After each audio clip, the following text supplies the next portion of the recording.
ఇప్పుడు మీరు వాక్కు చెప్తున్నారు కదా, ఈ శక్తులు అంటే మొదటి నుంచే మీకు వచ్చినాయా? మనం పుట్టక మొదలే భగవంతుడు అనేది రాసి పెడతాడు, ఫలానా మనిషి ఇలా.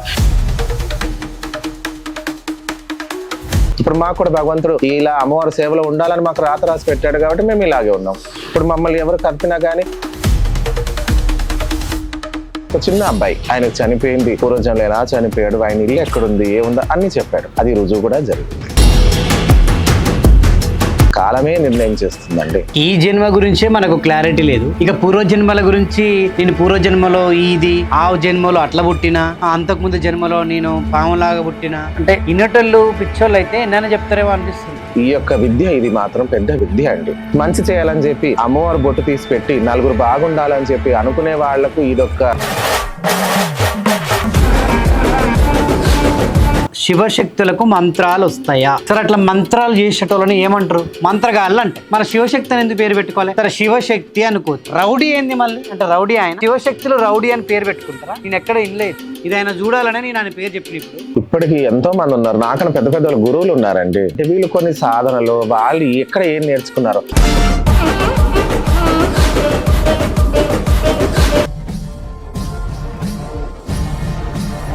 మంత్రాలు అంటే ఇట్లా ఇట్లా చేస్తే మంత్రాలు వస్తాయా?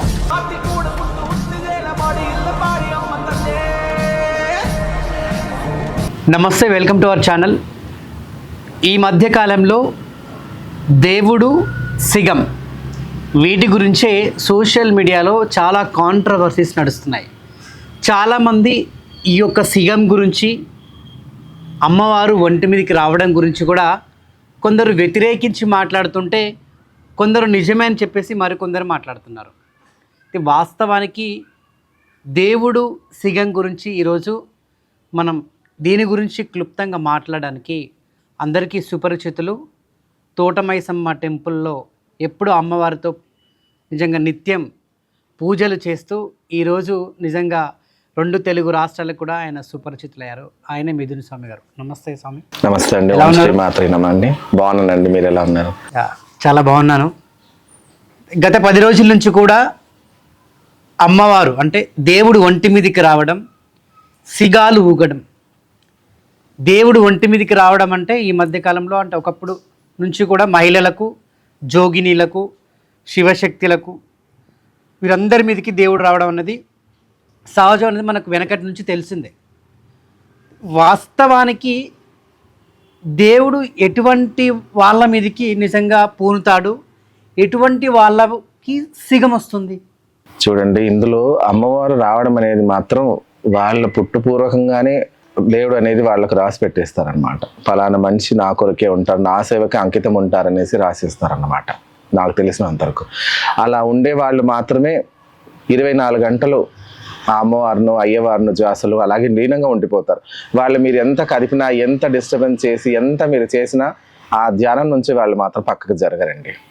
వాళ్ళకి ఏ దానికన్నా కానీ ఒక అలంకరణ కానీ ఏది చేసినా వాళ్ళు అమ్మవారు అన్నట్టు మాత్రమే అలంకరణ చేసుకుంటారు తప్ప ఇంకో భావన వాళ్ళకు రాదు. ఇప్పుడు నేనన్నా కానీ, ఇప్పుడు నా గురించి మీరు చూసే ఉంటారు ఎన్నిసార్లు అన్నా కానీ, ఇప్పుడు నా గొప్పతనం అని కాదు, అదంతా అమ్మవారు గొప్పతనం. అది ఇప్పుడు చాలా మటుకు నమ్మని వాళ్ళు మాత్రం ఈ గుడికి వస్తారు. అలాంటి ఎక్కువ శాతం నమ్మని వాళ్ళు వచ్చిన తర్వాత ఏంటో అనుకుంటారు, ఈ వయసు పిల్లోడు ఇలా ఉన్నాడా ఏంటా అని అనుకుంటారు. తీరా ఇక్కడికి వచ్చిన తర్వాత ఎవరి గురించి వాళ్ళ పేర్లనే నాకు తెలియదు. సో అది ఎలా సాధ్యం అవుతుంది? ఆ దేవుడు అన్నాక మాత్రాన అందులో చెప్పాలంటే మాత్రం మాంటికి ఆ అమ్మవారే వచ్చి ఆహ్వానించి అన్నీ చెయ్యాలంటే మాత్రం మనకు తట్టుకునే అంత శక్తి లేదు. ఆ తట్టుకునే శక్తి ఉన్నవాళ్ళు మాత్రమే అమ్మవారికి ఉంటారనమాట. ఇంతకు ముందు కూడా గత ఇంటర్వ్యూలో మీరు అడిగారు నన్ను, మీరు ఎలా చెప్పగలుగుతున్నారు అని అంటే నేను ఒకటే సమాధానించాను, అమ్మవారికి ఉన్నంత కాలికి ఉన్నంత ధూళి అంతా కూడా నేను కాదు అన్నాను. ఎందుకంటే అంత మాత్రమైన అమ్మవారు ఆ శక్తిని మనం తట్టుకునేంత మనకు ఈ శరీరానికి లేదు. ఆ తట్టుకునేంత శరీరానికి అంత మనకు శక్తి రావాలంటే అంత మన ధ్యానంలో లీనమైపోవాలి. అలా లీనమైతే కానీ మనకి ఇంతవరకు మాత్రం మనం ముందు అడుగు వేయలేమండి. అలా ఉంటే ఆ జపాలు కానీ, ఆ యొక్క పూజలు కానీ, ఆ నిష్ట భావనలు కానీ, ఆ యొక్క సేవ భావన కానీ మనకు ఉంటేనే అదన్నీ సాధ్యం అవుతుంది. ఇప్పుడు నాకన్నా నేను చిన్న పిల్లోడినండి, నాకన్నా ఇంకా చాలా మంది, వేల మంది, లక్షల మంది అమ్మవారి సేవలో ఉండి, అయ్యవారి సేవలలో ఉండి వాళ్ళు లీనమై అందరికీ ఊరు గురించి, ప్రపంచాన్ని గురించి బాగా చేసి వాళ్ళు కాలం అయిపోయినారు. అలాంటి వాళ్ళు మనకు ఇంకా చాలా మంది ఉన్నారు కానీ వాళ్ళు మాత్రం బయటకు రారండి. సేవలో ఉంటారు కాబట్టి వాళ్ళకి సేవకి అంకితం. ఇప్పుడు నేను కూడా మీరు అడిగే కొద్ది కూడా నేను ఇప్పటికీ మీరు వచ్చింది ఏ టైంకి వచ్చినా కానీ మధ్యాహ్నంలో వచ్చినా మీరు ఇంతవరకు కూడా మీరు తీసుకుంటా అంటే కూడా నేను వద్దనే అన్నాను. ఎందుకంటే నాకు పబ్లిసిటీ అనేది మాత్రం నాకు ఈ సోషల్ మీడియా అనేది నాకు ఇష్టం లేదు. కాకపోతే ఏంటంటే ఇప్పుడు ఈ మధ్య కాలంలో మీరు అడిగినట్టు చాలా మంది ఇలా చేస్తున్నారు స్వామి అలా ఉంది అంటే మాత్రం ఎవరంతల వాళ్ళ జ్ఞానోదయం కావాలండి. ఇప్పుడు నేను వాళ్ళకి చెప్పడన్నా కానీ మీరు చెప్పడన్నా మీ మీడియా ద్వారా చెప్పడం కన్నా వాళ్ళకు చేసేది సరి అయిందా కాదా వాళ్ళంతలు వాళ్ళు ప్రశ్నించుకోవాలి. వాళ్ళంతలు వాళ్ళు ప్రశ్నించుకుంటే అప్పుడు ఇవన్నిటికీ సమాధానం దొరుకుతుందండి. ఇప్పుడు నేనన్నా కానీ నాది ఇంకా పూర్తి కంప్లీట్ కాలేదండి. ఎందుకంటే నేను కూడా ఇంకా చిన్నపిల్లడు, తెలుసుకోవాల్సింది కొండంత ఉంది, తెలుసుకుంది గోరంతనే నాది.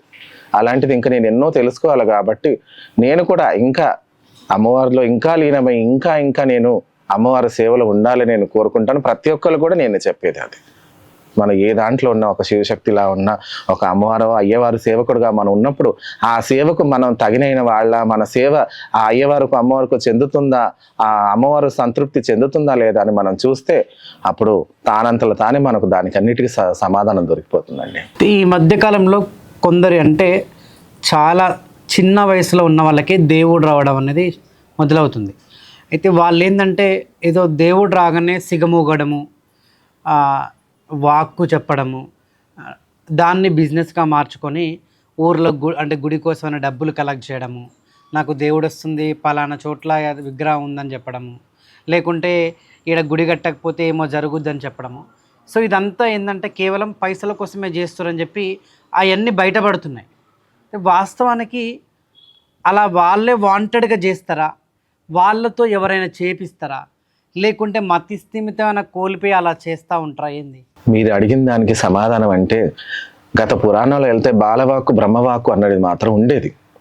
సో ఆ బాలులు ఎలా అంటే వేద పాఠశాలలో కానీ భగవంతుడు సేవలప్పుడు చిన్నప్పటి నుంచే వాళ్ళ తల్లిదండ్రులు ఎలా ఉండేవాళ్ళో ఆ పెంపకం ప్రకారంగా వాళ్ళు అలాగే ఉండేవాళ్ళు. సో అప్పుడు ఇంతకుముందు పూర్వకాలంలో బాలవాక్కు బ్రహ్మవాక్గా భావించేవారు. ఇప్పుడు కూడా కొన్ని చోట్ల భావిస్తారు. అలా అని చెప్పి దానికి కూడా నియమనిష్టాలు అనేది మాత్రం ఉన్నదన్నమాట. ఏదో దాన్ని మనం మాట్లాడుకొని ఏదో చేసుకొని దాన్ని సద్వినియోగం చేయాలన్న మాత్రం ఇప్పుడు మాత్రం పనికిరాదండి. ఏదన్నా దాన్ని దురుద్దేశం కొద్దీ బయట తీసే వాళ్ళు ఉన్నారు, సద్వినియోగం చేసుకొని దాన్ని బాగు చేసుకునే వాళ్ళు కూడా ఉన్నారండి. జనరల్గా అమ్మవారి విగ్రహాలు భూమి లోపట ఉంటే సుమారు ఎంత లోతు తమ్మితే ఆ విగ్రహాలు బయటపడతా ఉంటాయి? అది ఎవరు చెప్పలేరండి. సుమారు అది చెప్పలేరండి. ఒక ఫీట్ తోమితే వచ్చేస్తుంది. అది కాలక్రమేణా అది జరిగితే ఇప్పుడు ఈ స్థలం ఉంది, ఈ స్థలంలో కాలక్రమేణా వర్షాలు పడి వరదలు వచ్చి ఈ మట్టి కొట్టుకునే పోయే కొద్దీ ఆ విగ్రహం అనేది పైన ఉంటుందో ఎన్ని అడుగులు ఉంటుందో అది ఎవరు చెప్పలేరు. ఓకే, ఒకవేళ అంటే మీరు అన్నట్టు వెనకటేదో ఒకవేళ విగ్రహం బయటపడితే అది ఎలా ఉంటుంది? ఎలా ఉంటుంది నేను ఒకటే చెప్తానండి. వెనకట ఇప్పుడని కాదండి, చాలా చాలా చాలా వందల ఏళ్ల క్రితం ఆ విగ్రహాలు కూడా చాలా మటుకు మీరు చూస్తే కనుక ఒక రాతి రూపంలోనే ఉండేది. ఆ రాతి రూపమే కొన్ని వందల పూజలు అందుకునే స్వాములు కూడా ఉన్నారు. ఆ అయ్యవారు కానీ అమ్మవారు కానీ అలాంటి విగ్రహాలు ఎన్నో ఉన్నాయి ఇప్పటికీ. అలాంటి విగ్రహాలను మనం ఎంత కాపాడుకుంటే అంత మంచిదే కానీ దాన్ని ప్రతిదాన్ని ఆరా తీసి భూతద్దంలో పెట్టి ఇందులో ఉందా అందులో ఉందా అంటే మాత్రం కాదండి. భగవంతుడు అని ప్రతి ఆకులో ప్రతి చెట్టులో ప్రతి మనిషిలో ఉన్నారు కాబట్టి మనం దాన్ని ముందుకు తీసుకొచ్చి మన హిందూ సమాజానికి ఒక జ్ఞానోదయం కలిగించి ఇంకింత మనకు జనాలకు అనేది మనం ఏం చేయాలంటే వాళ్ళకు తెలివి తీసుకొచ్చి ఇలా ఉంది అని చెప్పేసి భక్తులకు అందరికి ప్రతి ఒక్కళ్ళకి మాత్రం భగవంతుడు అనేది ఇలా ఉంటుంది ఇలా ఉండాలన్నట్టు మాత్రమే మనం బయటికి తీసుకురావాలి కానీ ప్రతి దాన్ని మాత్రం మనం ఒకదానికి ఇంకో దానికి మనం పోల్చుకోలేమండి. ఎవరికి ఉన్నది వాళ్ళకు ఉంటుంది. సో ఈ మధ్యకాలంలో ఒక ఫీట్ తోమగానే విగ్రహం బయటికి రావడం, అది నిజంగానే నేను వాక్కు చెప్పడం వల్లనే అందులోకి వెళ్ళి విగ్రహం వచ్చిందని ఈ మధ్యకాలంలో ఒక వ్యక్తి చెప్పి ఇది అంటే సోషల్ మీడియాలో బాగా వైరల్ అయింది. అది జరగచ్చండి. కాకపోతే ఇప్పుడు నేను ఒక్కటే చెప్పేదనండి, ఏ విగ్రహం వాళ్ళు నిజంగా చెప్పారా అబద్ధం చెప్పారా అని దాంతో నాకు సంబంధం లేదు. ఏదున్నా భగవంతుని మాత్రం మనం ఏ దేవత వచ్చినా కానీ నలుగురు భాగవతులు మనం మంచిగా ఉండాలి, వచ్చిన ఊరు బాగుండాల, వచ్చే జనాలు బాగుండాల, ఇల్లు బాగుండాల, ఊరు అందరూ బాగుండాలి. అలా అయితే మనకు అన్ని అనుకూలంగా ఉంటుంది. ఒకళ్ళు బాగుండి ఒకళ్ళు నష్టం మనం కోరద్దు. ఆ సమయానికి ప్రతి ఒక్కరు కోపం వస్తుంది, మీకైనా కోపం వస్తుంది, నాకైనా కోపం వస్తుంది. ఇప్పుడు ఎవరన్నా కానీ మిమ్మల్ని ఎవరన్నా పదే పదే పదే పదే హింసిస్తే మీకన్నా కోపం వస్తుంది. ఎంత శాంతంగా ఉండే మనిషి కన్నా కోపం రాక తప్పదు. అలాంటప్పుడు మనం ఏదున్నా కొంత గడువు వరకు మాత్రం మనం అనుకూలంగా ఉండి యథావిధిగా కాలక్రమేణ కాలానికి మనం ఒప్పచెప్పాలే తప్ప కానీ దాన్ని బయట తీసేస్తే మాత్రం కాదు. ఇప్పుడు అంటే ఆ వ్యక్తి ఫేక్ అని చెప్పి బొట్టు తీసుకొని వెళ్ళిపోయారు. మరి ఇన్ని రోజులు ఆ వ్యక్తి అమ్మవారితోటి పూజలు చేసుకుంటూ ఉంది కదా, సడన్గా వచ్చి నేను పూజలు ఆపేసి నీ బొట్టు తీసుకొని వెళ్తా అంటే ఎట్లుంటుంది? దీనికి సమాధానం మా పెద్దల గురువులు ఉన్నారు. వాళ్ళు మాత్రం మీకు తగనైన ఈ శివశక్తి సంఘంలో మా గురువులు ఉన్నారు, చౌదరీలు ఉన్నారు. వీళ్ళు దీని గురించి ప్రతి ఒక్క దానికి వాళ్ళు ఈ సంఘం వాళ్ళు ఏం చేస్తారంటే ఏదొక తప్పు జరిగినా ఈ సంఘానికి ఒక పేరు వస్తుంది కాబట్టి వాళ్ళు ఇంతకు మొదలే వెళ్ళి మాట్లాడడం జరిగింది. కాబట్టి ఆ యొక్క విషయాన్ని వాళ్ళ గురించి మనం పెద్దవాళ్ళకు ఒప్పచెప్దాం. వాళ్ళే తగినైన సమాధానం దానికి ఏ ప్రకారంగా ఎలా తీసుకురావాలో వాళ్ళు తీసుకొచ్చి, ఇప్పుడు ఆ అమ్మాయి చిన్న అమ్మాయి, ఇప్పుడు నా కూతురు లాంటిది అమ్మాయి, ఇప్పుడు ఆ అమ్మాయికి కూడా మంచి ఏదో చెడేదో ఏదుంటా కానీ పెద్దలు ఉన్నారు. ఇప్పుడు మాకు మా గురువులు ఉన్నారు. వాళ్ళు మాకు ఎలా నేర్పించారో, ఏ సేవలు ఎలా ఉండాలి, ఏ పూజలు ఎలా చేయాలో, ఎలా నడుచుకోవాలనేది మాకు బోధన చేశారు. కాబట్టి దాని ప్రకారంగా నడుచుకుంటున్నాం. ఇప్పుడు ఆ అమ్మాయి కూడా అలాగే చేస్తారండి. చిన్నపిల్ల కాబట్టి తడబడిందో ఏదున్నా కానీ వాళ్ళు దానికి సమాధానం ఇచ్చి ఎలా చేయాలో వాళ్ళు తగినంత చర్యలు తీసుకొని ఆ అమ్మాయిని కాపాడి ఆ అమ్మాయి జీవితం ఆ అమ్మ గొప్ప చెప్తారు. అమ్మవారి దయ వల్ల ఆ అమ్మ కూడా బాగుంటుంది, అందరు బాగుంటారండి. ఓకే. సో ఎటువంటి సందర్భాల్లో దేవుడు మన మీదకి వస్తుంది? ఏ ఏ చోట్ల కూడా వస్తుంది? ఏ చోట్ల అంటే భగవంతుడు మనం చెప్పాలంటే ఎక్కడ చూసినా అన్ని చోట్ల భగవంతుడు ఉన్నాడు. ఒక మనిషిలో ఆవహించాలంటే మాత్రం ఆ మనిషికి ఆ తగినంత అర్హత ఉండాలి, ఆ యొక్క తగినంత శక్తి ఉండాలి. దానితో పాటు ఆ యొక్క స్థలం అనేది అంత పవిత్రంగా ఉంటేనే ఎక్కడన్నా కానీ అమ్మవారు రావచ్చు, అయ్యవారు రావచ్చు, కానీ ఆ పవిత్రం ఉన్న చోట రాలేదండి. మరి ఈ అమ్మాయికి స్టూడియోలో ఎలా వచ్చింది దేవుడు? ఆ ప్రశ్నకు సమాధానం మీరే అమ్మాయిని అడిగి తెలుసుకోవచ్చు. పవిత్రమైన చోట అంటాం. ఇప్పుడు స్టూడియో అంటే దాంట్లో చెప్పులు వేసుకొని బూట్లు వేసుకొని వస్తూ ఉంటారు. చాలామంది చెప్పినట్టు స్నానం చేసిన వాళ్ళు వస్తారు, స్నానం చేయని వాళ్ళు వస్తారు, ఇంకేమో ఉన్న వాళ్ళు వస్తూ ఉంటారు. పవిత్రమైన చోటు అయితే అది కాదు. ఇప్పుడు మీరు కూర్చున్న ప్లేస్ ఇదంతా పవిత్రమైనది. సో ఎవరు కూడా ఇక్కడ చెప్పులు వేసుకొని లోపలికి రారు, కాళ్ళు కడుక్కొని స్నానం చేసి మాత్రమే వస్తారు. సో ఇది పవిత్రమైన స్థలం. మరి అది పవిత్రమైన స్థలం కాదు కదా. ఆ అమ్మాయికి మరి ఆ వీడియోలో దేవుడు ఎట్లొచ్చిండు అంటే ఆమె ఊగిన దేవుడు ఫేకా, వాంటెడ్గా కావాలనే ఆమె అట్లా అరుపులు అరిసిందా, అసలు ఏంటి? దానికి ఆ యొక్క సమాధానానికి మీకు మళ్ళీ అదే చెప్తున్నాను. ఏదున్నా కానీ మా పెద్దలు ఉన్నారు, గురువులు, చౌదరీలు, మాకన్నా పెద్ద వాళ్ళు ఉన్నారు. దాని గురించే కదండి ఇంతగా వాళ్ళు కూడా వెళ్ళి ఒక వారం క్రితం రోజులు, ఒక 10 రోజుల క్రితం కూడా వాళ్ళందరూ వెళ్ళడం జరిగింది, మాట్లాడడం జరిగింది. ఇప్పటికన్నా కానీ అమ్మాయి అంత చిన్న వయసులో అమ్మవారు ఉంది అని ఆమె చెప్తుంది కాబట్టి దానికి కూడా ఆమెకు తగినంత జ్ఞానోదయం వాళ్ళు కలిగిస్తారండి. సో ఇప్పుడు మీరు వాక్కు చెప్తున్నారు కదా, సో ఈ శక్తులు అంటే మొదటి నుంచే మీకు వచ్చినాయా? మొదటి నుంచి శక్తి వచ్చిందంటే నేను అదే అన్నాను. కానీ మనం పుట్టక మొదలే భగవంతుడు అనేది రాసి పెడతాడు. పలానా మనిషి ఇలా. ఇప్పుడు ఎవరన్నా కానీ ఇప్పుడు అందరు పుట్టేప్పుడు మామూలుగా బాగానే ఉంటారండి. కొందరు దొంగతనంగా ఎందుకు దొంగలైపోతారు, కొంతమంది ఎందుకు మంచి పెద్ద ఆఫీసర్లు అవుతారు, పోలీస్ వాళ్ళు ఎందుకు అవుతారు? అది ఎలా జరుగుతుంది? వాళ్ళ భగవంతుడు రాసినే కదండి. ఇప్పుడు మాకు కూడా భగవంతుడు ఇలా అమ్మవారి సేవలో ఉండాలని మాకు రాసి పెట్టాడు కాబట్టి మేము ఇలాగే ఉన్నాం. ఇప్పుడు మమ్మల్ని ఎవరు కదిపినా కానీ అమ్మవారి సేవ, మా ప్రాణాలు ఉంది అమ్మవారి సేవ అని అంటాం తప్ప మాకు ఇంకో వేరేది మాకు రాదండి, వేరే ధ్యాస మాకు రాదు. ఇప్పుడు పోలీసు వాళ్ళు కానీ, ఇంజనీర్లు కానీ, కలెక్టర్ కానీ వాళ్ళ వృద్ధి వాళ్ళకు ఉంటుంది. అప్పుడు వాళ్ళు అందులోనే ఎలా వెళ్ళారు? వాళ్ళ చదువుకునే చదువు ఎలా వెళ్తుంది? వాళ్ళకి ఆ మైండ్ సెట్ రావాలంటే ఎలా వెళ్తుంది? అన్నిటికీ కాలమే నిర్ణయం చేస్తుందండి. ఇందులో మనం కానీ మీరు కానీ నిర్ణయించుకునేది ఏదీ లేదు. ఈ మధ్యకాలం నిన్న ఒక అమ్మాయి నాగరాణి అని వాళ్ళ మమ్మీ ఆమె కలిసి ప్రెస్ మీట్ పెట్టారు. చాలామంది మీడియా వల్ల ఆమెను అడిగారు, నాకు దేవుడు వస్తుందని ఆమె చెప్తుంది. ఆమెకు నాగరాణి అంటే నాగదేవత వస్తుందని. అయితే నువ్వెందుకు మరి ఈ ప్రెస్ మీట్ పెట్టినావు అంటే, పలానా చోట్ల విగ్రహాలు ఉన్నాయి, అవి తీయడం కోసమే నా పోరాటం అని చెప్తుంది. పోయిన జన్మలో నేను నాగరాణి అని చెప్తున్నామే, అంటే పోయిన జన్మ గురించి కూడా. ఇంకెవరో ఒక వ్యక్తిని ఒక గుళ్ళో చూపించి ఈయన పోయిన జన్మలో నా భర్త అని చెప్తుంది. దేవుడు వస్తే ఇవి కూడా తెలిసిపోతాయా? పోయిన జన్మలో ఆయన నా భర్త, పోయిన జన్మలో నేను నాగరాణి, ఈ జన్మలో నేను మనిషిని, నాకు దేవుడు వస్తుంది, ఇవి తెలుస్తాయా నిజంగా దేవుడు వస్తాయి? ఆ అమ్మాయి గురించి కాకుండా ఇంతకుముందు మీరు కొంచెం వెనక తిరిగి చూస్తే ఇలా అని చెప్పి అమ్మాయిని తప్పుపట్టలేము, అలా అని చెప్పి అది నిజం కూడా. కాలం, నేను ఒకటే చెప్తానండి, కాలమే ఏదున్నా కానీ సరైన సమాధానం మాత్రం కాలమే నిర్ణయిస్తుందండి. దీనికి కూడా సమాధానం కాలమే ఇస్తుంది. దీనికి కూడా మీరు ఏం చేయండి అంటే, ఇంతకుముందు కూడా గత సంవత్సరాలు, కొన్ని 20 సంవత్సరాల క్రితాన్ని మీరు వెళ్ళి చూస్తే కొన్ని స్టేట్స్లలో, బయట దేశంలో కానీ నేను విన్న వరకు మీరు అందులో చూస్తే ఒక చిన్న అబ్బాయి, ఆయనకు చనిపోయింది, పూర్వజన్మలో ఎలా చనిపోయాడు, ఆయన ఇల్లు ఎక్కడుంది, ఏముందో అన్నీ చెప్పాడు. అది రుజువు కూడా జరిగింది. అలా అని చెప్పేసి ఈ అమ్మాయిని తప్పుపట్టలేము, అలా అని చెప్పి అది నిజమని కూడా చెప్పలేము. మనం కాలానికి చెప్దాం. భగవంతుడు దాన్ని ఎలా నిర్ణయించి ఎలా దాన్ని బయటకు తీసుకొస్తాడో అలాగే తీస్తాడు. ఎందు గురించి అంటే, ఇప్పుడు అది అమ్మాయి వయసు పిల్ల, ఇప్పుడు మన కూతురు మనం ఎవరైనా హేళన చేస్తే మనం ఊరుకుంటామా? అలా అని చెప్పి ఆమెను హేళన చేస్తున్నామని చెప్పి ఆమెను దాపెడదామా? చేసిన తప్పో ఒప్పో ఏదున్నా కానీ అలా అని చెప్పి కూడా మనం ఏది చేయలేం కదండి. మనం ఏ టైంలో అమ్మాయిని మనం చేరదీయాలో అలా చేరదీస్తాం, ఏ టైంలో ఆమెను హక్కును చేర్చుకొని ఆమెను హక్కును చేసుకోవాలి అలా చేసుకుంటాం. తప్పుంటే ఓ చివాట్లు పెట్టు ఏదన్నా పెట్టి మనం చేరదీసుకొని ఆమెకు జ్ఞానోదయం కలిగిస్తాం. ఈ జన్మ గురించే మనకు క్లారిటీ లేదు.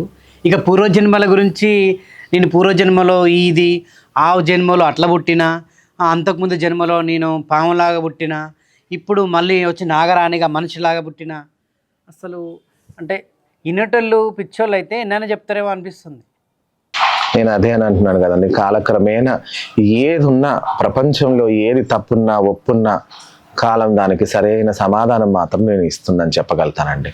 దీనికి మాత్రం నేను ఏ విధంగా నేను చెప్పాలో ఆ యొక్క సమాధానం మాత్రం కాలమే ఖచ్చితంగా. నేను ఇప్పుడు 4 కాలాలు ఎందుకున్నాయండి, 4 కాలాలు ఎందుకున్నాయి? ఏ కాలంలో ఏ పని ఏం చేయాలో అలా ఖచ్చితంగా చేస్తుంది. కాబట్టి దీనికి కూడా సమాధానం అనేది మాత్రం కాలం సరైన సమాధానం ఇస్తుంది. మరి ఇంతమంది ఇప్పుడు ఈ నాగరాణి అవ్వచ్చు, ఇంకొక 2-3 ఉన్నారు. మరి మొన్న ముత్యాలమ్మ గుడి ఒకరు వచ్చి ఒక దుర్మార్గుడు దాన్ని ధ్వంసం చేస్తే మీలాంటి వాళ్ళు మనందరం అక్కడికి వెళ్ళినాము, కొంచెం ఇట్లా జరిగిందని చెప్పి మనం హిందూ ధర్మం కోసం అక్కడ పోరాడినాం, మాట్లాడినాం, ఎదిరించినాం, తిరగబడినాం. మరి అప్పుడు ఎడిపోయారు వీళ్ళంతా? వీళ్ళు కూడా హిందూ ధర్మం కోసమే చేస్తున్నాం అంటున్నారు, గుళ్ళ కోసమే చేస్తున్నాం, గోపురాల కోసమే చేస్తున్నాం, హిందూ ధర్మాన్ని మేము కూడా కాపాడుతాం, అందుకే మా పోరాటం చేస్తున్నాం అని ఇప్పుడు అంటున్నారు. ఇట్లాంటి అయినప్పుడు ఎక్కడికి పోతారు వీళ్ళంతా? అదేనండి, ఇప్పుడు ప్రస్తుతనున్న విషయాల గురించి గమనిస్తే గనక, ఇప్పుడు మన హిందూ సమాజంలో ఉండే ప్రతి ఒక్క మనిషి మనమే ఈ యొక్క ప్రతి దాన్ని పెద్ద భూతద్దంలో పెట్టి, మనం భూతద్దం అని కూడా మనం చెప్పలేం. కాకపోతే జరిగే సంఘటనలు అలా ఉన్నాయి కాబట్టి మనం దాన్ని వెలికి తీసుకురావాలన్నట్టు మాత్రమే అనుకుంటున్నాం. మీలాంటి వాళ్ళకి ఇప్పుడు దేవుడు వస్తున్నాడు. ఇప్పుడు చాలామంది ఎవరైతే ఇప్పుడు మీడియా ముందుకు వచ్చి కొందరు అంటే బుర్ర ఉండి మాట్లాడతారా, బుర్ర లేక మాట్లాడతారా, లేకుంటే సోషల్ మీడియాకు వచ్చి ఫేమస్ అయిదామని ఇటువంటి బిహేవియర్తో, ఇటువంటి లక్షణాలతో ప్రవర్తిస్తూ ఉంటారా తెలియదు. కానీ అంటే మీ ఇలాంటి మంచి వాళ్ళ మీద కూడా వీళ్ళు చేయడం వల్ల ఆ ప్రభావం మీ మీద కూడా పడుతుంది కదా. మీరు కూడా అంటే ఫేక్ స్వామిలు అన్నట్టుగా ఇప్పుడు జనాలు అట్లనే అంటే అర్థం చేసుకోవాల్సిన రోజులు కూడా అట్లా మారిపోతున్నాయి. అయ్యా, మీ అందరికి ఒకటే నేను సమాధానం ఇవ్వగలుగుతాను. ఇప్పటికి నేను ఏదున్నా, ఇంతకు ముందు కూడా ఇప్పుడు కూడా నాకు పబ్లిసిటీ అనేది మాత్రం నాకు నచ్చదండి. ఇప్పుడు కూడా ఈ యొక్క విషయాన్ని వెలికి తీసుకురావాలని మీరు అడిగే కొద్దీ మధ్యాహ్నం వచ్చినా ఇంత సమయం చీకటి పడిపోయింది. ఇప్పటికీ మీరు ఆ విషయం గురించి నన్ను పదే అడిగినా కానీ దాన్ని మీరు అంత అడిగినా కానీ దానికి నేను ఒప్పుకోలేదు. ఎందుకంటే ఏ విషయాన్ని కాలం నిర్ణయించినప్పుడు నేను ఎంత అండి, నేను మామూలు మనిషినే, ఈ జన్మ ఎత్తాను, ఇంకా నేను అయిపోయాక ఏ జన్మలో ఏముంటానో నాకు తెలియదు. భగవంతుడే ఉన్నాడు కాబట్టి ఆయన మీద మనం దాన్ని చెప్పుకోవాలన్నట్టు మాత్రం నా ఉద్దేశం. ఇలా చేసేవారికి ఏంటంటే నిజాయితీగా భగవంతుడిలో లీనమై నలుగురుకు మంచి చేయాలని చెప్పి అమ్మవారు బొట్టు తీసి పెట్టి నలుగురు బాగుండాలని చెప్పి అనుకునే వాళ్లకు ఇదొక్క ఏదున్నా కానీ ఒక ప్రశ్నలాగా మిగిలిపోయిందండి. ఏదున్నా ఇలా చేసే వాళ్ళ గురించో లేదా 4 డబ్బుల గురించి ఆదాయం చేసుకోవాలా, పోగేసుకోవాలని చేసే వాళ్ళ గురించి మాకు కూడా ఇబ్బంది ఉంటుంది. కాకపోతే ఏంటంటే ఇప్పుడు ఇందులో సేవ చేసిన వాళ్ళు కూడా 4 రూపాయలన్నా కానీ వాళ్ళ కష్టార్జితం, వాళ్ళు ఏదున్నా కానీ వాళ్ళ పుట్టకో బట్టకో వాళ్ళు చూసుకోవాల్సింది. కాబట్టి వాళ్ళు కూడా ఎవరన్నా కానీ నిజాయితీగా ఉండే వాళ్ళు కానీ ఎవరు కూడా అంతగా ఆశించరండి. ఏదున్నా ఎవరి స్తోమత ఎలా ఉందో ఏ జరుగుతుందో వాళ్ళకి ఎవరికి అనుకూలంగా ఇచ్చినా తీసుకుంటారు, ఇవ్వకున్నా ఊరుకుంటారు. ఇందులో పదే పదే ఇంతే పెట్టాలన్నట్టు మాత్రం ఏది ఎక్కడ ఉండదండి. సో మీలాంటి శివశక్తులకి మంత్రాలు తంత్రాలు వస్తాయా, మాయలు వస్తాయా? అలా అంటే మీరే నన్ను చూసి ఉండాలి. ఇప్పటికి మీరు వచ్చినప్పుడు కూడా కెమెరా ముందుకు తీసుకొచ్చారు, కెమెరా లేకుండా కూడా మీరు చాలాసార్లు వచ్చారు. అప్పుడు కూడా నేను ఇలాగే కూర్చున్నాను. అయితే మరి మీలాంటి చాలామంది బయట శివశక్తులు కొందరు ఉన్నారు, చాలా అందరికీ సుపరిచితుడు. ఇట్లాంటి ఛానల్ ముందుకే వచ్చి స్టూడియోలో కూర్చొని ఆ కెమెరామ్యాన్ చేయబడేస్తా అంటాడు, నోటి మాట బంద్ చేస్తా అంటాడు. అంటే మంత్రాలు అంటే జనరల్గా శివశక్తులకు మంత్రాలతోటి ఇట్లా నోటి మాట బంద్ చేపించచ్చు, కాలి చేతులు కూడా అంటే పడిపోయేంత శక్తులు కూడా ఉంటాయా? అట్లా చేస్తారా? చూడండి, మా గురువుల ద్వారా మేము విన్నది ఏంటంటే కొన్ని వందల సంవత్సరాల క్రితం, ఇదే చెప్తున్నా అండి, కాలం ఇప్పుడు నేనున్నది, ఇప్పుడు నాకు తిప్పి కొడితే ఇంత చిన్న వయసు నాది. కాలం ఇంతకన్నా ముందు ఎన్నో సంవత్సరాల క్రితం దేశాన్ని కాపాడుకోవాలా అలా అని చెప్పి రాజులు ఈ యొక్క విద్య, ఇది మాత్రం పెద్ద విద్య అండి. గురువుల దగ్గర, పెద్ద పెద్ద గురువుల దగ్గర వాళ్ళు, ఈ యొక్క గురువులు కూడా ఏంటంటే అడవిలో మృగాలని వాళ్ళ ఆధీనంలో చేసుకొని ఏదన్నా సంఘటన జరిగినప్పుడు కానీ, యుద్ధం జరిగేటప్పుడు కానీ ఆ యొక్క మృగాలను వాళ్ళు పెట్టుకొని ఏదున్నా కానీ దండికి కానీ దాడికి కానీ వాళ్ళు వెళ్ళేవారండి. అలాంటి దారిలో మృగాలు అంత సులభంగా ఎవరి చేతికి అందదు. అలాంటి వాళ్ళు చేసుకున్న విద్య, వాళ్ళు చేసుకున్న సాధన వల్ల ఆ మృగాలే వీళ్ళ చేతికి అందినప్పుడు మనిషిని కూడా వాళ్ళు ఎంత ఆధీనం చేసుకొని వాళ్ళ యొక్క రాజ్యాన్ని వాళ్ళు కాపాడుకోవాలని ఇంత మృతం మాత్రం జరిగిందండి. ఇది కాకపోతే ఇప్పుడు మనకు మాత్రం అంత అర్హత ఉందా, అంతవరకు మనం ఉన్నామా అన్నట్టు మాత్రం మనం ఆరా తీసుకోవాలి. అలా అని చెప్పి మనం అది లేదు అని చెప్పలేము, ఈ మనిషికి వచ్చిందని కూడా మనం చెప్పలేము. అందుకే కాలమే సరైన సమాధానం, సరైన విషయం మాత్రం బయట తెరపైన తీసుకొస్తాను. నేను స్ట్రైట్గా అడుగుతున్నా, శివశక్తులకు మంత్రాలు వస్తాయా? మీరు ఎక్కడన్నా శివశక్తులకు మంత్రాలు వస్తాయని మీరు రుజువు చేసి చూపించండి. అదే ఇప్పుడు నేను ఈ ఎగ్జాంపుల్ ఆ మనిషి పేరుని చెప్పట్లే, నాకు తెలిసి మీకు అర్థమైపోయి ఉంటుంది ఈ పాటికి ఆ మనిషి ఎవరనేది. ఆయన కూడా ఎప్పుడు నిత్యం సోషల్ మీడియాలో ఎప్పుడు వీడియోలు చేస్తూ యాక్టివ్గా ఉంటా ఉంటాడు. సో ఇది అంతెందుకు, పేరే చెప్తారు, రౌడీ రాకేష్. ఇక అంతే వద్దులే, ఇది ఆయన చూసినా కూడా ఆయనకు వినపడాలని నేను చెప్తున్నా, ఇది ఆయన చూడాలని నేను ఆయన పేరు చెప్పిన. ఇప్పుడు ఇదే రౌడీ రాకేష్, ఈ దగ్గర పక్కన ప్రాంతమే ఆయనది, ఎక్కడనో కాదు. ఒక స్టూడియోలో కూర్చొని మీ కెమెరామ్యాన్ చెయ్యి కాలు పడిపోద్ది, లేకుంటే కదలకుండా నేను చేస్తా అని చెప్పి ఇట్లా ఏళ్ళు పెట్టి మంత్రాలు అంటే ఇట్లా ఇట్లా ఇట్లా చేస్తే మంత్రాలు వస్తాయా? ఇదే ఆయన శివశక్తి అట, మళ్ళీ శివశక్తులకు మంత్రాలు వస్తాయా అని అందుకే నేను అడుగుతున్నా, వస్తాయా? నేను అదే కదా అంటుంది. ఇప్పటికీ ఎంతో మంది ఉన్నారు, నాకన్నా పెద్ద పెద్ద గురువులు ఉన్నారండి, మా గురువులు ఉన్నారు. అలాంటిది ఏంటంటే వీళ్ళు కొన్ని సాధనలు వాళ్ళు ఎక్కడ ఏం నేర్చుకున్నారో అది ఆరా తీయడానికి, శివశక్తి ఎట్లా అంటారు, అది ఆరా తీయడానికే మా గురువులు ఉన్నారండి. నేను మామూలు మనిషి, నేను చిన్న, ఇప్పుడు నేను ఉన్న దాంట్లో నేను చాలా చిన్న, నాకన్నా పెద్ద పెద్ద వాళ్ళు మా వాళ్ళు ఉన్నారు, శివశక్తి సంఘంలో ఉన్నారు అన్నమాట. వాళ్ళందరూ మా చౌదరీలు కానీ వీళ్ళందరూ ఉన్నారు అన్నమాట. వాళ్ళ దాని గురించి ఇప్పుడు మేము ఏదున్నా మేము అందరు నలుగురు ముంగట వాళ్ళని తప్పని చెప్పారంత మాత్రం మాకు లేదండి. కాలక్రమేణా నేను ఒకటే సమాధానం చెప్పగలుగుతాను, కాలం ఏదున్నా కానీ ఎలా నిర్ణయించాలో ఎలా చూపించాలో తెరపైన తీసుకొచ్చి చూపించేస్తుందండి. ఏదైతే అమ్మవారు అంటే ఒంటి మీదకి వస్తుందో మనం నిత్యం అంటే మీలాంటి శివశక్తులని లేకుంటే జోగినిలో చూస్తున్నాం.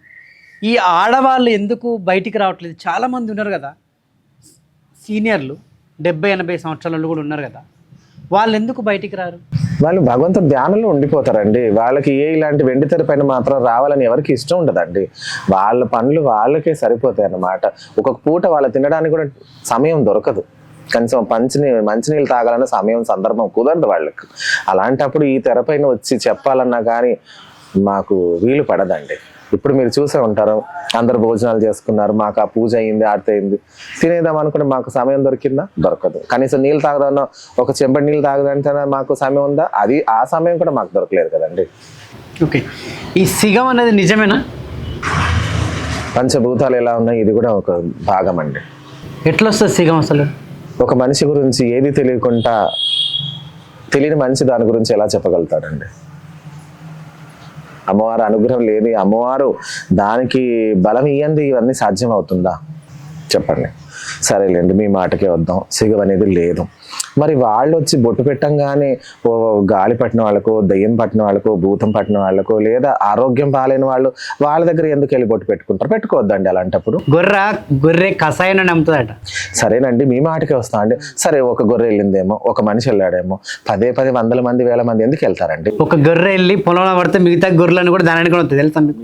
సమాధానం చెప్పిన వాస్తవంలానే ఉండిపోతుంది, కానీ దాన్ని మాత్రం వేరే మాట మనం అనలేము.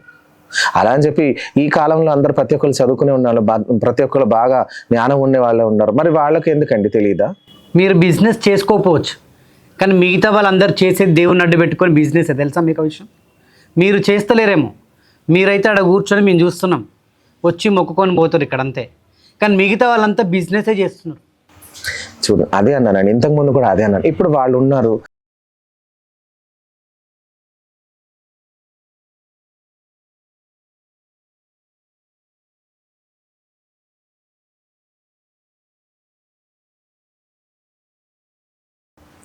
అదేనండి. ఇప్పుడు ఏదున్నా కానీ ఇప్పుడు వాళ్ళు చేస్తున్నారు.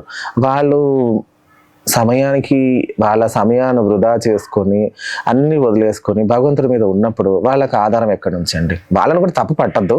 అలా అని చెప్పి వాళ్ళు ఎక్కువగా తీసుకుంటే కూడా అది తప్పండి. వాళ్ళ పుట్టబట్టకు ఆధారానికి ఏదన్నా వాళ్ళు తీసుకుంటే దానికి తప్పులేదు, కానీ వాళ్ళని బలవంతం పెట్టి వాళ్ళు తీసుకుంటే మాత్రం అది తప్పే అవుతుంది.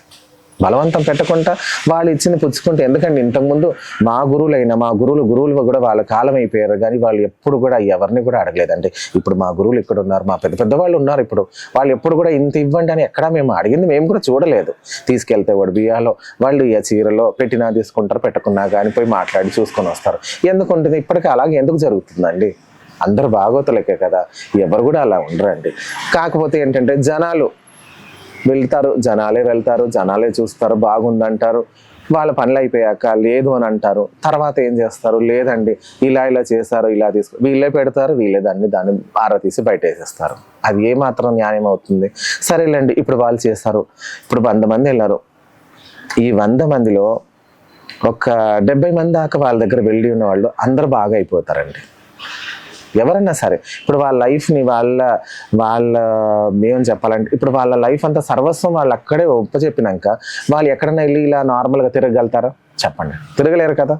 అలాంటప్పుడు భగవంతుడా అన్నట్టు మాత్రం వాళ్ళు 24 గంటలు అదే జపం, అదే ధ్యాసలో ఉన్నవాళ్ళు ఇంకా వేరేది ఏమీ చేయలేరండి, వాళ్ళకి రాదు. చివరిగా ఈ వాక్కు చెప్పడం అనేది నిజమేనా? ఎట్లా సాధ్యం? మీరు చూసే ఉంటారు, మీ కెమెరామ్యాన్ ఇంతకుముందు జరిగింది, ఆ వాక్ ఎలా జరిగింది? నాకేమైనా మీ కెమెరామ్యాన్ గురించి తెలుసా, లేకపోతే ఇక్కడ వచ్చిన జనాల గురించి నాకు తెలుసు? అలా అని చెప్పి నా గొప్పతనం కాదండి, ఇది అమ్మవారు గొప్పతనం. నాలాగా ఇంకా చాలా పెద్దవాళ్ళు ఉన్నారు, వాళ్ళ వాకు మామూలుగానే వాళ్ళ దర్శనం అయితే చాలు, అంత పవిత్రంగా ఉంటుంది అన్నమాట. వాళ్ళ దర్శనం అంత బాగుంటారు అలా అన్నమాట. వాళ్ళ ముఖం చూస్తేనే చాలు అమ్మవారు వాళ్ళు ఉన్నట్టు మనకు అనుభూతి మనకు చెందుతుంది. మీరు కూడా చాలా మందిని ఇప్పటికీ ఇన్ని ఇంటర్వ్యూలు చేశారంటే మీరు కూడా అలాంటి వ్యక్తులు మీరు కలిసి ఉంటారు, కాబట్టి మీరు ఒక్కసారి ప్రజలకు కూడా అలాంటి వ్యక్తులు మీరు బయట తీసుకురావాలండి. కొంతమంది చూశానంటే మనుషులని బురిడి కొట్టించి జరగబోయేది చెప్తాను, జరిగేది చెప్తాను, జరుగుతున్నది చెప్తాను అని చెప్పి ఇంత పెట్టండి అంటారు.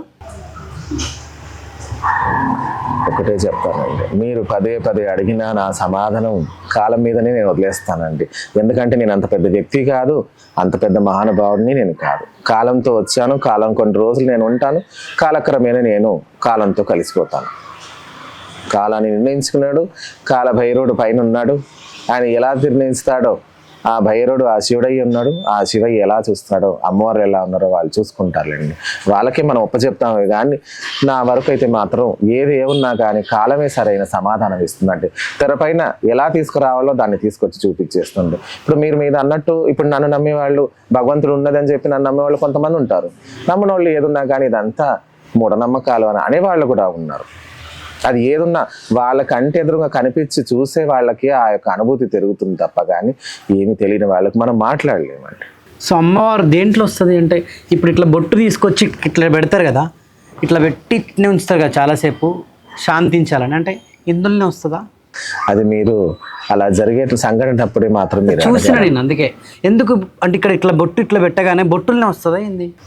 అంటే వాళ్ళకు ఏంటంటే వాళ్ళకు అమ్మవారు ఆ క్షణానికి ఒంటి పైన ఆ యొక్క తట్టుకునేంత వాళ్ళకి శక్తి లేక అలా వచ్చేస్తుంది కాబట్టి. లేకుంటే నిమ్మకాయలు వస్తాయి, నిమ్మకాయ కూడా నోట్లో పెడతారు కదా. అలా అని కాదండి, ఇప్పుడు ఏదున్నా కానీ ఆ సరైన సందర్భానికి వచ్చినప్పుడు మాత్రం వాళ్ళు ఆ యొక్క ఫలాన్ని కానీ ఆ యొక్క బొట్టు కానీ అమ్మవారు వచ్చిందని మన సంతృప్తి కొద్దీ మనం పెడుతున్నాం తప్ప అమ్మవారు అడగదండి. ఈ నిమ్మకాయకి ఈ బొట్టుకున్న సంబంధం ఏంటి? అమ్మవారు ఇప్పుడు ఏదున్నా కానీ అమ్మవారికి ఒక ముత్తైదుకి కావాల్సింది ఏంటంటే ఆ పసుపు కుంకుమాలే. అంతకుమించిన అమ్మవారు కానీ ఏ అమ్మ కానీ ఎవరైనా కానీ ఒక ఆడపడిసి వచ్చిందంటే ఆ పసుపు కుంకుమాలే నోచుకోవాలి, పోయేటప్పుడు కూడా ఆ పసుపు కుంకుమాలతో పోవాలని ఎందుకు అనుకుంటుందని. దానికి మహత్యత మాత్రం మనం ఇంతే అనుకుంటాం కానీ ఆ యొక్క చిటికెడు పసుపు కుంకులు మాత్రం వెలకట్టలేనంత విలువ ఉందండి. మనం తేలిగ్గా అంత సులభంగా చిటికెడు ఇంత పసుపు ఇంత కుంకుమ మాత్రం మన దాన్ని మాత్రం చులకని చూడొద్దండి. సో మీరు కూడా ప్రతి ఒక్క భక్తుడికి నిమ్మకాయ ఇస్తారు కదా, ఏంటి ఆ నిమ్మకాయకున్న మహత్యం ఏంటి? ఆ నిమ్మకాయలో ఉన్న శక్తి ఏంటి? ఆ యొక్క నిమ్మకాయ ఏంటంటే అమ్మవారికి ప్రీతిపాత్రమైంది. అలా అని చెప్పి అందులో నెగిటివిటీ ఏదున్నా కానీ అందులో అమ్మవారు తీసేస్తుంది. ఎందుకు మీరు కూడా చూసే ఉంటారు, మీరు కూడా అమ్మవారి దగ్గర కూర్చున్నట్టుంటారు, మీరు కూడా తీసుకుంటారు. అది తీసుకున్న తర్వాత ఎలా ఉంటుందని మీకు అనుభూతి తెంచుతుంది. నేనని కాదండి, ఎవరన్నా సరే అమ్మవారికి నిమ్మకాయలు దండ వేసి పూజ చేస్తారు, అయ్యవార్లకు పెడతారు, సుబ్రహ్మణ్య స్వామి దగ్గర పెడతారు. ప్రతి చోట ఉంది అది, ఇప్పుడని కాదు, ఎక్కడ వెళ్ళినా కానీ ఉందన్నమాట. కాలక్రమేణా అది జరుగుతూ ఉంటుంది. ఓకే, థ్యాంక్ యూ, ధన్యవాదాలు.